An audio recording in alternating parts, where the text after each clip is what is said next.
This is Steve from PNP News, and I've got Mr. Damon Jones, Chief Jones here. Y'all have probably seen him on my channel before if you're not new here.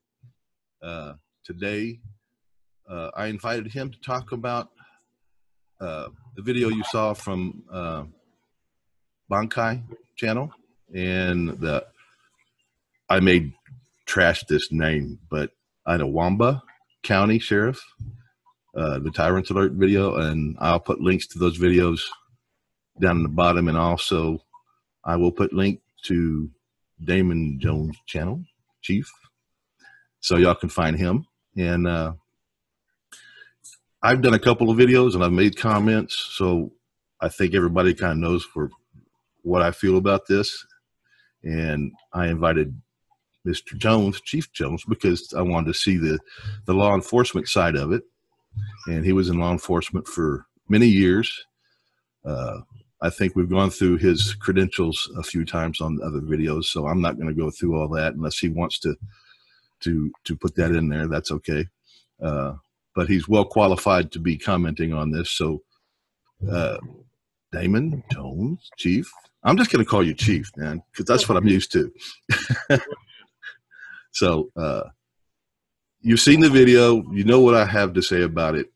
So what do you think?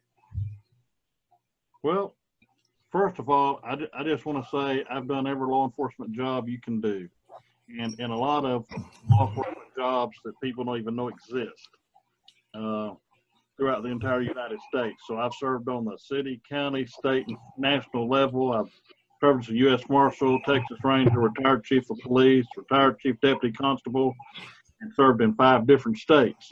So I not only have a working knowledge and expanded by going to so many states and so many people and so many different kind of diverse communities and diversity training, which I didn't need because I was already diverse. It turns out I could have taught the class. But anyway, I've learned about people's culture. I've learned about traditions, customs and usage, and so forth. Now, I think this man got a raw deal over and over. I think they violated the Constitution numerous times. For whatever reason, sometimes cops actually know what the Constitution says, but they haven't been taught how to apply it correctly.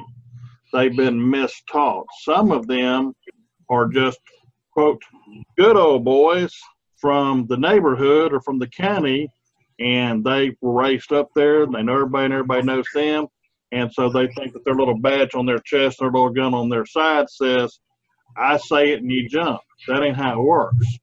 Government has a limited scope. It's a circle.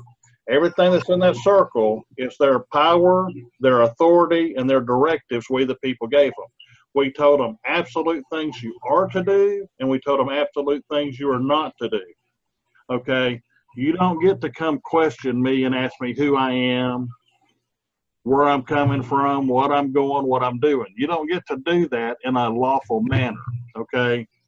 Because if you come out with your badge and gun and your police card, you bring especially more people with you, then I feel threatened and I feel intimidated. And I feel coerced to have to tell you things that I don't have a legal duty or right to tell you. Okay, so I feel compelled. That's why they do it. It's a show of force. I've got the uniform. I've got the badge. I got the cop cars. I got radios. I've got more people I'm calling in. So it appears that the deck is stacked against me. Now, fortunately, the Constitution and the Founding Fathers said, no, we do things individually and collectively, either way, and or. So any man has a right or woman to go for any place they want to go and videotape anything they see with their eyeballs. Law enforcement does not have a right to come question you unless you've done something that's articulable, reasonable suspicion that you have already, you are now, or about to commit a crime. Okay? So if if some business, even if it's the police station, some secretary or some janitor in there says, hey, somebody's working around the building, you guys better check it out. Or some good Samaritan calls on the phone and says, hey, I seen somebody out there across the street pacing back and forth around the police department. Okay, well, they can look out the window and watch you. Yeah, technically, they could come by and make what's called an inquiry, a reasonable inquiry. Hey, who are you and what are you doing? It's more, the courts have said it's more in the attitude. You know, are you a friendly cop saying, hey guy, who are you and what's up? And if the guy says, oh, I'm now don't lie, because they'll get you on that for sure. So if you say, well, I'm just a guy and I'm just standing around killing time, then, and you say that's all I got to say, dang, that's the end of it.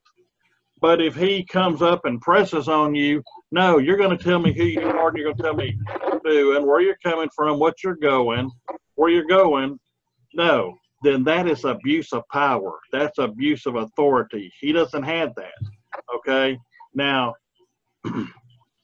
if you're wearing a trench coat and it's 100 degrees outside, we know nobody in their right mind wears a trench coat when it's 100 degrees outside.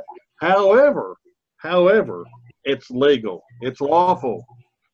Now, that may be a red flag that says, hey, me, I'm this cop.